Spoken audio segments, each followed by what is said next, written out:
നിലമ്പൂരിൽ കരടിയുടെ ആക്രമണത്തിൽ യുവാവിന് ഗുരുതര പരിക്ക്. ആദിവാസി യുവാവിനാണ് കരടിയുടെ ആക്രമണത്തിൽ പരിക്കേറ്റത്. നിലമ്പൂർ ഉൾവനത്തിൽ വെച്ചാണ് കരടി യുവാവിനെ ആക്രമിച്ചത്.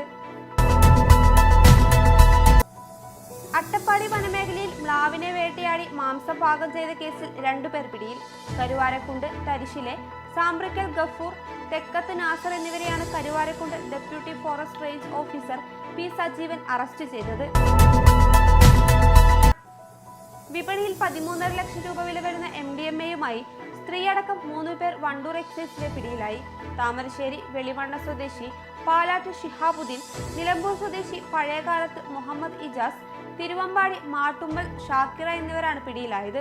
ഇവർ സഞ്ചരിച്ച കാറും കസ്റ്റഡിയിലെടുത്തു. കൊളത്തൂർ പുലാമന്തോൾ റൂട്ടിലെ ചില ഭാഗങ്ങളിൽ കുടിവെള്ള പദ്ധതി അറ്റകുറ്റപ്പണി തീരാറില്ല. ഈ റൂട്ടിൽ തിരുത്തു റോഡ് ജംഗ്ഷനിലാണ് പുതുതായി പദ്ധതി പൈപ്പ് ലൈൻ തകർന്ന് കുടിവെള്ളം റോഡിലൂടെ ഒഴുകാൻ തുടങ്ങിയത്. ചെറുകര കുടിവെള്ള പദ്ധതിയിൽ നിന്ന് പുലാമന്തോൾ ഭാഗത്തേക്ക് പോകുന്ന പൈപ്പ് ലൈനാണ് ചൊവ്വാഴ്ച രാവിലെ തകർന്ന് കുടിവെള്ളം പാഴായത്. മത്സ്യബന്ധനയാനങ്ങൾക്ക് വിതരണം ചെയ്യേണ്ട സബ്സിഡി മണ്ണെണ്ണയിൽ വൻ വെട്ടിപ്പ്.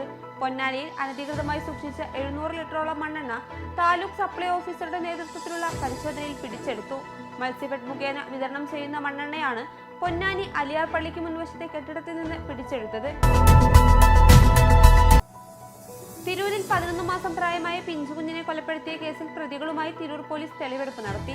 തമിഴ്നാട് സ്വദേശികളായ മണിപ്പാൽ ശ്രീപ്രിയ ദമ്പതികളുടെ മകൻ കളയരസനെ കൊലപ്പെടുത്തിയ കേസിലാണ് റിമാൻഡിലായ തമിഴ്നാട് നെയ്വേലി സ്വദേശികളായ കുഞ്ഞിന്റെ മാതാവ് ശ്രീപ്രിയ, കാമുകൻ ജയസൂര്യയുടെ മാതാപിതാക്കളായ കുമാർ, ഉഷ എന്നിവരെയാണ് ജുഡീഷ്യൽ കസ്റ്റഡിയിൽ ഏറ്റുവാങ്ങി തെളിവെടുപ്പ് നടത്തിയത്.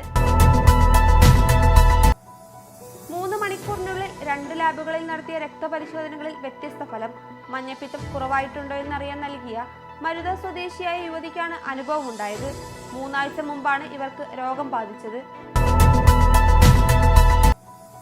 ഇതോടെ ടുഡേ അറ്റ് മലപ്പുറം സമാപിക്കുന്നു. പുതിയ വാർത്തകളുമായി അടുത്ത ദിവസം കാണാം. നന്ദി.